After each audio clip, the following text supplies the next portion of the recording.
प्रयागराज की इस पावन धरा को, जिसे भगवान प्रयागराज ने, मां गंगा ने, मां यमुना और मां सरस्वती का आशीर्वाद प्राप्त होता रहा है,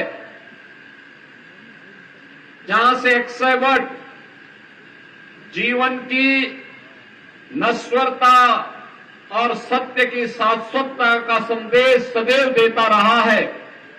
इस पावन धरा को कोटि कोटि नमन करते हुए आप सभी का हृदय से मैं अभिवादन करता हूं। भाइयों बहनों, अमर शहीद पंडित चंद्रशेखर आजाद की बलिदानी भूमि भी है और महामना पंडित मदन मोहन मालवीय जी की भी कर्म साधना की स्थली रही है। प्रयागराज अपनी आध्यात्मिक साधना की दृष्टि से भी और इस भौतिक जगत में न्याय पाने के लिए भी पूरे प्रदेश की 25 करोड़ जनता इसी प्रयागराज की धरती पर आकर के न्याय पाती है। ऐसी प्रयागराज की धरती को नमन करता हूं। भाइयों बहनों, रामचरितमानस में संत तुलसीदास जी ने एक बात कही थी, कर्म प्रधान विश्व रसि राखा, जो जस करहि सो तस फल चाखा। और मुझे लगता है कि ये पंक्तियां आज भी उसी प्रकार की प्रासंगिक हैं जैसे मध्यकाल में थी। जीवन की शाश्वतता का संदेश देने वाले ये पंक्तियां हमारे कर्म प्रधान व्यवस्था को कहीं न कहीं मार्गदर्शन करती हुई दिखाई देती है। जिस प्रयागराज में दुनिया अपनी आध्यात्मिक पिपासा के लिए आती है, जिस प्रयागराज की धरती ने हजारों वर्षों से मानवता के कल्याण का मार्ग प्रशस्त किया हो, कुंभ हो या माघ मेला, करोड़ों करोड़ों श्रद्धालु प्रयागराज में आकर के संगम में डुबकी लगा करके अपने जन्म और जीवन को धन्य करता है।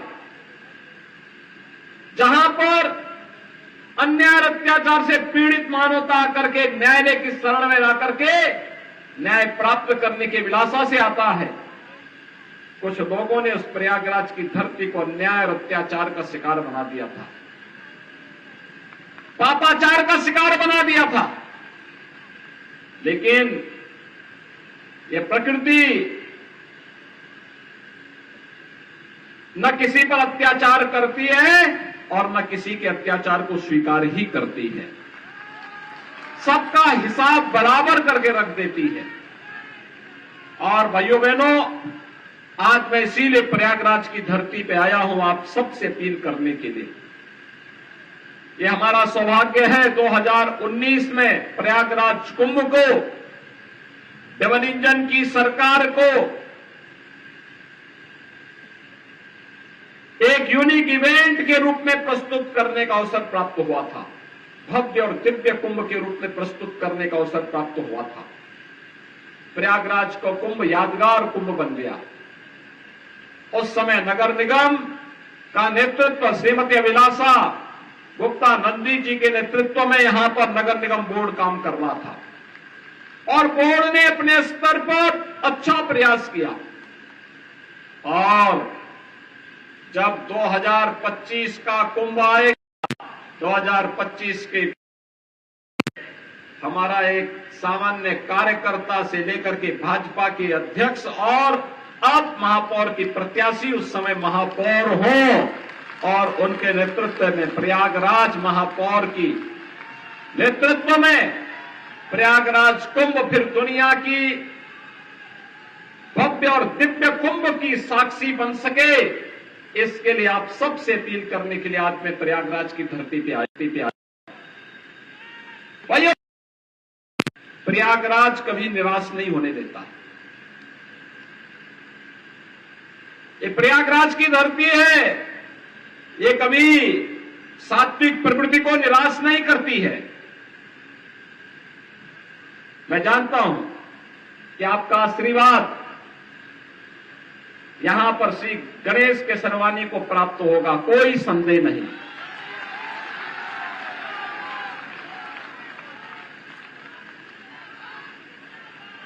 इन्होंने एक कार्यकर्ता के रूप में जिस निष्ठा के साथ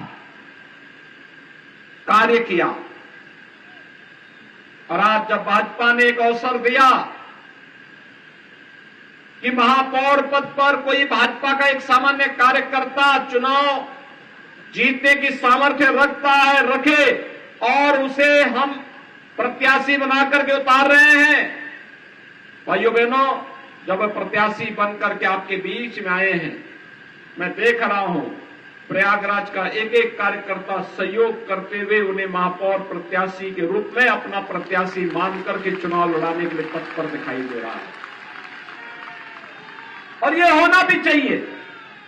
जिस कार्यकर्ता ने अपना जीवन समर्पित कर दिया हो विचारधारा के लिए, संगठन के लिए, अगर उसके लिए सभी लोग मिलकर के कार्य करके अगर उन कार्यक्रमों को आगे बढ़ाने का कार्य करते हैं, तो भाइयों बहनों, ये नए कार्यकर्ताओं के सृजन की एक शुरुआत होती है। नए कार्यकर्ताओं को भी अवसर प्राप्त हो सकता है, और भारतीय जनता पार्टी इन्हीं नए कार्यकर्ताओं को जोड़ने की पार्टी है। यही भारत का लोकतंत्र है, यही भाजपा का लोकतंत्र भी है।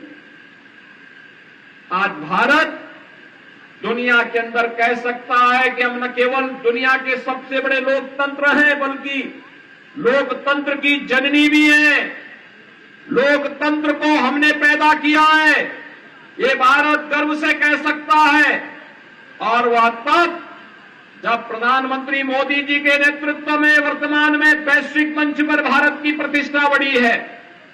भारत आज आजादी के अमृतकाल के प्रथम वर्ष में G20 के समूह की अध्यक्षता कर रहा है प्रधानमंत्री मोदी जी के नेतृत्व में। तब भारत इस बात को कह सकता है कि हमने दुनिया को सब कुछ दिया है, हमने लोकतंत्र दुनिया को दिया है। एक समान अधिकार, राजा हो या रंक हो, सभी लोकतंत्र में एक समान वोट का अधिकार प्राप्त करते हैं, और अपने इस वोट की ताकत का एहसास दुनिया को कराते हैं, और भारत ने समय समय पर कराया है। और भाइयों बहनों, एक और वैश्विक मंच पर बढ़ती हुई भारत की ताकत, भारत का सम्मान, भारत के बारे में दुनिया का नजरिया बदल चुका है। और भारत में प्रधानमंत्री मोदी जी के नेतृत्व में बदलते हुए भारत को आपने देखा है। आज कैसे भारत न केवल दुनिया के अंदर अपना सम्मान बनाया है, बल्कि अपने नागरिकों के हितों का संरक्षण करने, अपनी स्वयं की सुरक्षा करने, कैसे एक एक करके प्रत्येक नागरिक के जीवन में परिवर्तन करने का कार्य किया। मुझे आश्चर्य होता है जब भाजपा की बात होती है, और भाजपा को जब लोग ये बोलते हैं कि फलानी जाति का वोट मिलेगा कि नहीं मिलेगा, संदेह की नजर से बोलते हैं, तो मुझे लगता है कि इन्होंने भाजपा को सकता है समझा नहीं है। भारतीय जनता पार्टी का मतलब सबका साथ और सबका विकास, और सबका साथ और सबका विकास है तो फिर सबका विश्वास भी है, और परिणाम लाने के लिए सबका प्रयास भी है। ये सभी लोग मिलकर के जब कार्य कर रहे हैं, आप बताइए ना, 4 करोड़ गरीबों को देश के अंदर एक एक आवास मिल जाता है, 8 करोड़ गरीबों को उज्ज्वला योजना का कनेक्शन मिल जाता है, 12 करोड़ गरीबों को एक एक टॉयलेट मिल जाता है, 15 करोड़ गरीबों को स्किल इंडिया और स्टैंड अप और स्टार्टअप इंडिया के माध्यम से जोड़ा जाता है, 35 करोड़ गरीबों के लिए जनधन अकाउंट खोले जाते हैं, 50 करोड़ गरीबों को 5 लाख रुपए की सालाना स्वास्थ्य बीमा का कवर दिया जाता है, 80 करोड़ लोगों को कोरोना कालखंड में फ्री में राशन की सुविधा का लाभ दिया जाता है, और 220 करोड़ वैक्सीन की डोजेज भारत के नागरिकों को फ्री में देने का काम कोई करता है, भारत के यशस्वी प्रधानमंत्री नरेंद्र मोदी जी करते हैं। और भाइयों बहनों, यही कहने के लिए आज मैं आपके पास आया हूं। हमने तो सबका साथ और सबके विकास के भाव के साथ काम किया। हमने कब जाति के नाम पर किसी को, मत और मजहब के आधार पर किसी के साथ भेदभाव किया? लेकिन हमने तो तुष्टीकरण को कभी प्रोत्साहित नहीं किया। जो तुष्टीकरण को प्रोत्साहित करते थे वही भेदभाव भी करते थे, वही बंटवारा भी करते थे, वही विभाजन भी करते थे। हमने तुष्टीकरण नहीं, सशक्तिकरण पर ध्यान दिया है। सशक्तिकरण, हर व्यक्ति का सशक्तिकरण, हर नागरिक का सशक्तिकरण, सबका सम्मान और सबका साथ, सबके विकास के भाव के साथ इस कार्यक्रम को आगे बढ़ाने का कार्य किया। आज उत्तर प्रदेश ये परिवारवादी और जातिवादी मानसिकता के दलों से उभर करके एक राष्ट्रवाद की सोच के साथ आगे बढ़ करके आज प्रधानमंत्री मोदी जी के मार्गदर्शन में विकास की नित नई ऊंचाइयों को प्राप्त करता हुआ दिखाई दे रहा है। प्रयागराज कुंभ उसका एक उदाहरण था। और भाइयों बहनों, आज मैं आप सबसे यही कहने के लिए आया हूं, आप सबसे ये अपील करने के लिए भी आया हूं। आपने 2017 के पहले के उत्तर प्रदेश को भी देखा है। ये वही उत्तर प्रदेश था जिस उत्तर प्रदेश में पर्व और त्योहार, भय और आतंक के साए में व्यक्ति कांपता था। पर्व और त्योहार आते थे, लोगों को लगता था पता नहीं अब क्या हो जाएगा। लेकिन आज आप देख रहे होंगे, पर्व और त्योहार आते हैं, लोगों के घरों में खुशहाली आती है। पर्व और त्योहार के सही मायने आज पता लगते हैं। आज प्रदेश में कर्फ्यू नहीं, दंगा नहीं, आज तो उत्तर प्रदेश में सब और चंगा ही चंगा है। और भाइयों बहनों, इसलिए है क्योंकि सरकार की कार्रवाई जीरो टॉलरेंस की है। जो लोग पहले आतंक के बल पर गरीबों की संपत्तियों पर कब्जा करते थे, व्यापारियों से रंगदारी वसूली करते थे, आज गले में तख्ती लटका करके जाने के लिए मजबूर हुए हैं।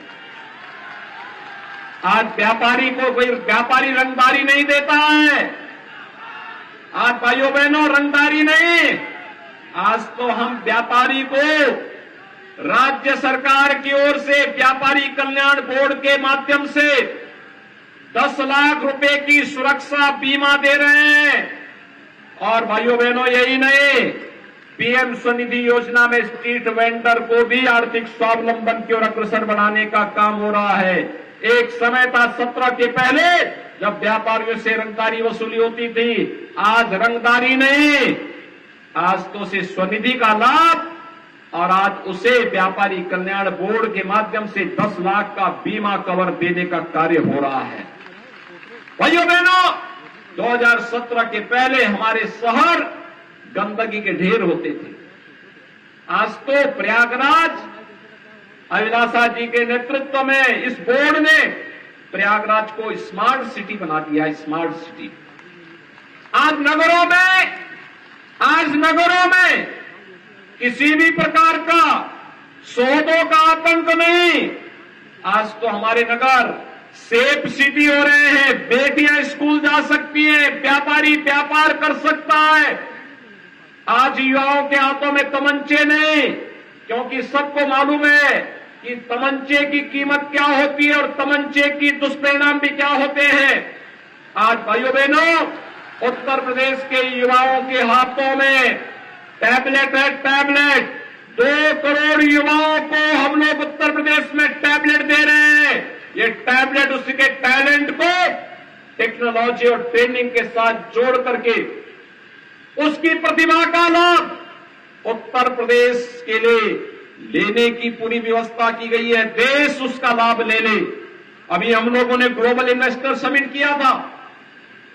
हमारे उप मुख्यमंत्री और मंत्रीगण अलग अलग देशों की यात्रा में गए थे और दुनिया से भी और देश से भी भारी पैमाने पे निवेश लेके आए। 35 लाख करोड़ रुपए का निवेश का प्रस्ताव हुआ है। भाइयों, 35 लाख। और ये 35 लाख करोड़ रुपए का मतलब 1 करोड़ युवाओं को सीधे सीधे नौकरी की गारंटी। 1 करोड़ युवाओं को। ये प्रयागराज में तो लाखों युवा प्रतियोगी परीक्षाओं की तैयारी करते हैं। इन युवाओं के लिए रोजगार भी चाहिए, नौकरी भी चाहिए, और 1 करोड़ युवाओं को ये ग्लोबल इन्वेस्टर समिट नौकरी की गारंटी भी देता है। लेकिन उसके लिए हमें उसकी स्किल डेवलपमेंट पर, उसके टैलेंट को ट्रेनिंग के साथ जोड़ने की कार्रवाई के पर ध्यान देना होगा। और इसीलिए हम टैबलेट दे रहे हैं। जो तमंचा पकड़वाते थे उनकी दुर्गति हर व्यक्ति देख रहा है, और इसीलिए अब तमंचा में उत्तर प्रदेश की पहचान आईटी स्किल के लिए जानी जाएगी, और इसलिए हमारे युवाओं के हाथों में टैबलेट रहेगा। और इसलिए भाइयों बहनों, हमें प्रयागराज को अभी से सजाने संवारने की कार्रवाई के साथ जुड़ना होगा। 2025 का कुंभ ऐतिहासिक हो, दिव्य हो, भव्य हो, दुनिया की स्वच्छ, सुंदरता, सुरक्षित आयोजनों का एक मॉडल फिर से बने। इसके लिए अभी से लगना होगा, और इसके लिए अच्छा बोर्ड भी चाहिए। आप गणेश जी को जिताएंगे, कोई समस्या नहीं, हर ओर से आवाज आ रही है, जनता जनार्दन आशीर्वाद दे रही है, लेकिन इनके हाथ पैर तो नगर निगम बोर्ड में पार्षद होंगे, पार्षद। इसलिए 100 पार्षदों में से भी इनका मेजॉरिटी का बोर्ड बने, इसके लिए भी कमल का फूल हर वार्ड में खिलता हुआ दिखाई देना चाहिए। आप तैयार हैं? सभी लोग तैयार हैं?